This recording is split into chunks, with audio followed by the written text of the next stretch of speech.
Welcome one and all to my amateur review of Assassin's Creed. Just a heads up, this review is riddled with spoilers, so if you don't want the plot spoiled then please fast forward to the point in the video given in the description. So let's not waste any time, this is Assassin's Creed.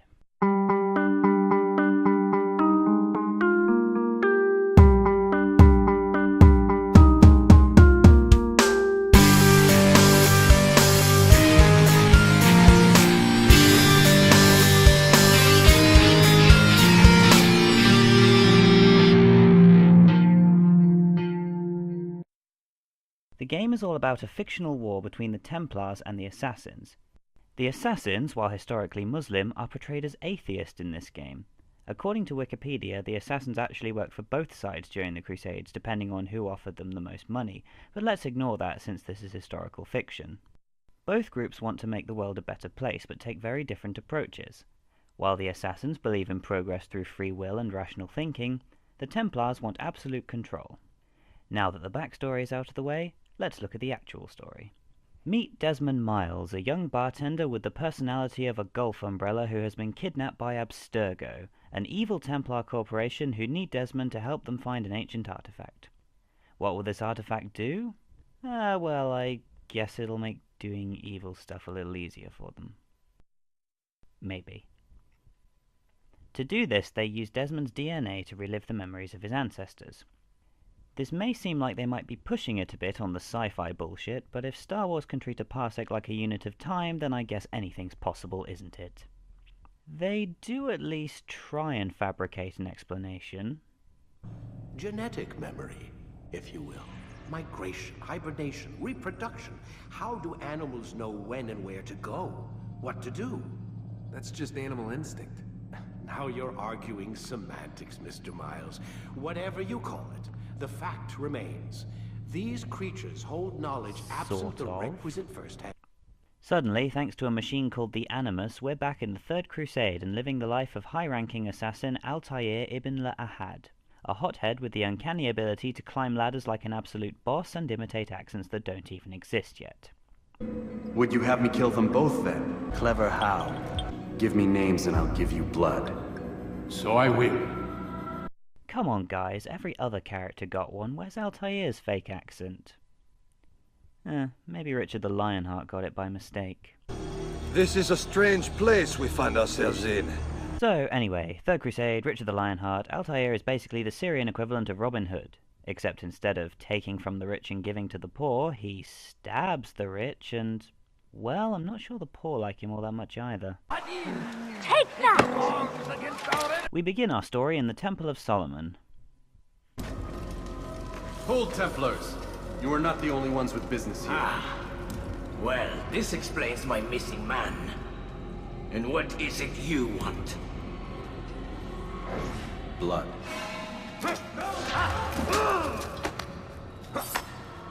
You know not the things at which you meddle, assassin.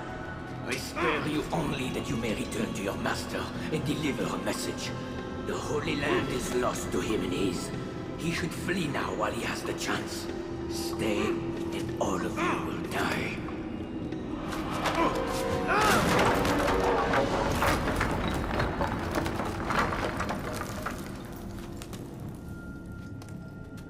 Men, to arms! Kill the assassins!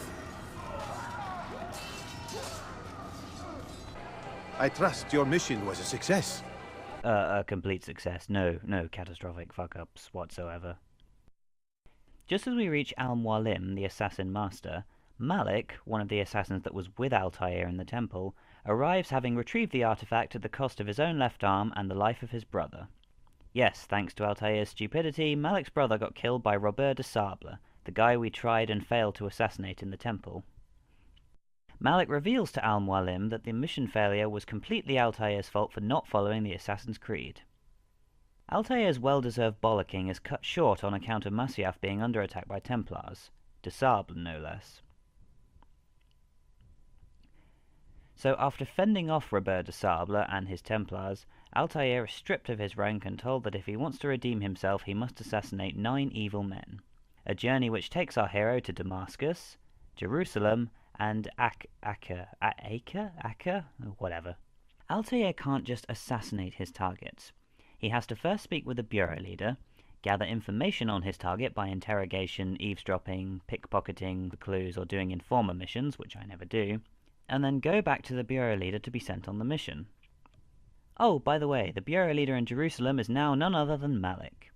Yes, thanks to Altair, Malik can no longer fight like he used to on account of only having one arm, and is forced to live out the life of a low-ranking Santander employee. He starts out pretty nasty, and I hardly blame him. If I were in his situation, I'd have a few sharp words to say too. Each time you assassinate a target, you get a little out-of-body dialogue during which the target tries to justify his actions. These conversations plant seeds of doubt in Altair's mind as to whether or not he's doing the right thing, but every time he confronts Al-Mualim about it, he never gives a straight answer. As Altair becomes more aware of what's going on around him, he grows as a person and eventually apologizes to Malik for being such a right royal prick. The two make up and there are high fives all around. It would have been high tens, but, well, you know. And with that, Malik sends Altair to assassinate his final target, Robert de Sable himself. Robert is attending a funeral for one of the 8 men that Altair just killed.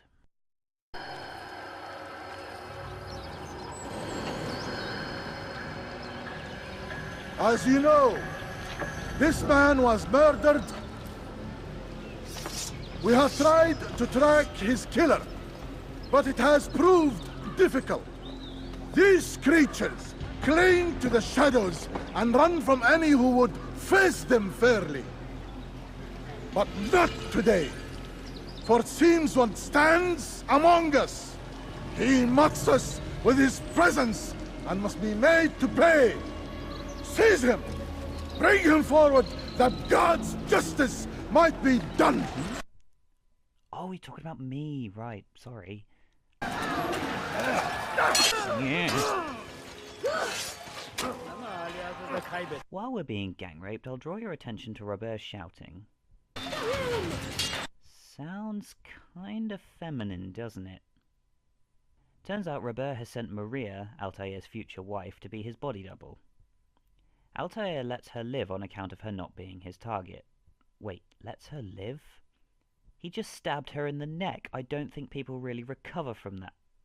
Oh, whatever, on with the story. He hurries back to Malik, informing him of what happened. Malik suggests returning to Al-Mualim, but Altair insists that by the time he gets to Masyaf it will be too late, and so rides for Arsuf. After battling through security, we come across Richard the Lionheart. Altair warns Richard of the traitor in his midst, and names de Sable, who obviously denies it on account of the fact that this guy is an assassin! An assassin is someone who kills people, why would you trust him? Actually, Richard, who is portrayed as a religious nutjob, because he probably was, can't decide who to trust, and therefore decides that the best way to determine who is telling the truth is to have them duke it out. Because that's the kind of wisdom a great ruler should have. Way to go, Richard! Robert has all his men attack Altair at once, which Richard seems surprisingly okay with. I tend to spend a lot of this fight running around in circles and letting my synchronization bar replenish. Anyway, as you might expect, Altair wins the fight and assassinates de Sable, who reveals with his dying breath that there is a 10th man, Al-Mualim himself. You know, I was really surprised by this, given what a kind master he's been. Okay, you get the point. So, after another pointless conversation with Richard the Testicle for a brain, Altair returns to Masyaf, where Al-Mualim has turned everyone into mindless slaves. You too will walk the path, or you will perish. In order to get to the castle, he has to fight his former assassin comrades, but is assisted in the nick of time by Malik, who then serves as a distraction, allowing Altair to reach Al-Mualim.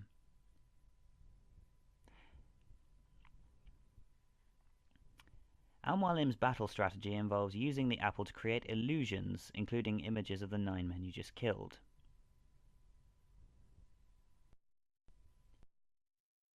Well, that was pointless. Oh, goddammit. After a fairly long and drawn-out fight, Altair kills the old codger, but finds he's not strong enough to destroy the artifact. The artifact then opens, revealing a world map which shows where all the other artifacts are buried. Abstergo now have what they want, and therefore have no reason to keep Desmond alive anymore. One of the Abstergo employees, Lucy, advises them to keep Desmond around in case, you know, they need to make another game or 6. Desmond then retires to his room and uses Altair's Eagle Vision ability, which he somehow obtained during his time in the Animus, to observe some strange markings drawn in blood on his bedroom wall. The markings seem to be a warning that the world is going to end in 2012. Desmond then decides to ignore this horrific discovery and go to bed. Thus ends the story. While we're on the subject of Desmond, let me get something off my chest. After each sequence in the game, Desmond leaves the Animus to do Desmond stuff.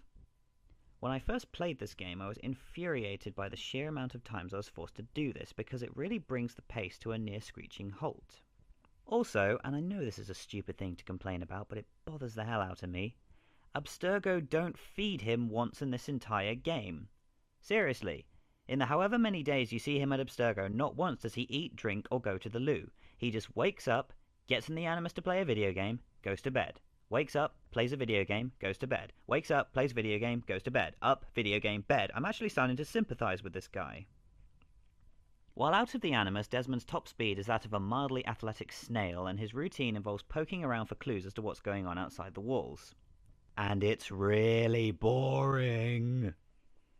That said, what else don't I like about this game? As I mentioned earlier, Altair needs to speak with the Bureau leader and complete at least 3 prep tasks before each assassination. These tasks are the same every single time, and I think this is what turns a lot of people off about this game. By the 6th or 7th target, I was grinding my teeth about how bloody tedious the prep missions were. I understand why they're necessary, but that doesn't make them any less boring. On a positive note, the environments are nice, the free running is intuitive, and the combat is easy to pick up, but not in such a way that it becomes too easy. The threats from the guards get a bit repetitive at times, and neither of the crusading armies are shown in a particularly good light, but at least the game isn't showing favoritism.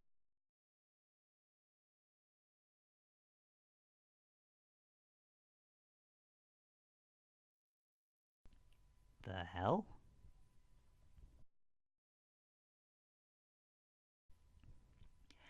I'm going to judge the game based on 3 criteria: motivation, replay value, and overall enjoyability. The motivation will be analysed qualitatively, while the overall enjoyability will be represented quantitatively on a scale from 1 to 100, with 100 being perfect, 50 being average, and 0 being the worst game in past, present, and future existence. The replay value will be a simple yay or nay, with the question being, would you play this game again? So how does Assassin's Creed fare? The story is simple, but sometimes that's the best type of story. The good thing about this game is that it doesn't really need a complex story in order to have motivation.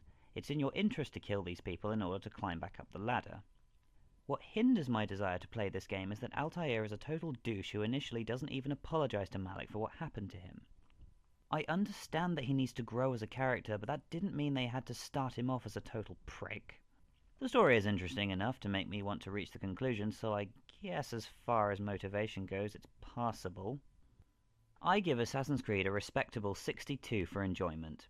While the game is visually beautiful and fun to play, there's also the sheer monotony of having to play as Desmond after every sequence, and the grind of having to do the same prep missions every time you want to assassinate someone. A potentially great game let down by repetition, bland characters, and the protagonist apparently being made of sand. Would I play this game again? Not I, no. Yeah, but in all seriousness, yes. Yes, I would. The combination of Altair's great costume design, the weaponry, and the premise makes this a good game. Right, I'm done. Hope you liked the review, and if you have any suggestions on how I can improve, just leave me a comment. Ta-ta!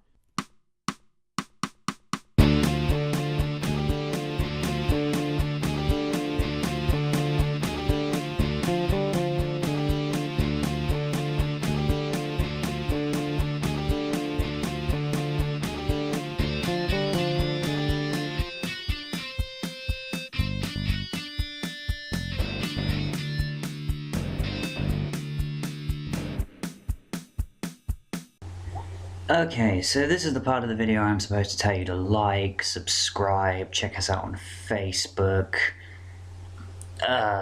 Yeah, you can if you want. We have a Facebook. The subscribe button is somewhere around here. Or you could not. If you don't want to subscribe, don't. If you don't want to check us out on Facebook, don't. We'd appreciate it if you did, but, you know, it's really your choice at the end of the day. You are human beings with free will. Yeah. I suppose I should mention that as far as I know, we don't really have any set release patterns. I mean, I'm going to try and release 2 videos a month or something like that, but if you want to watch the videos as soon as they come out, then you're going to have to subscribe, I'm afraid. There's no way around that. We'd like for there to be another way, but there really isn't. I mean, because we're just going to release these things when we can. So, sorry about that. But, I mean, it's only a few seconds of your time anyway. I'm sure you, you know. Or if you don't have your own YouTube channel, so you can't subscribe, and you can't make one for whatever reason, you could check us out on Facebook. We normally give a lot of updates there, but then what if you couldn't make Facebook either? Email? No. I guess in that instance you just have to check the channel frequently. And I mean, if you don't like us and you don't like our videos, then why subscribe? Why check us out on Facebook, you know? I mean, obviously we'd like it if you did. I mean, you know, we really appreciate that. It makes us feel good, especially since we put a lot of time and effort into these videos, you know, so we worked very hard on them, but we enjoyed it. I mean, it's very enjoyable, and we do it for you guys. I mean, you know, that's the reason we make these, is so that people will watch them and enjoy them, and yeah.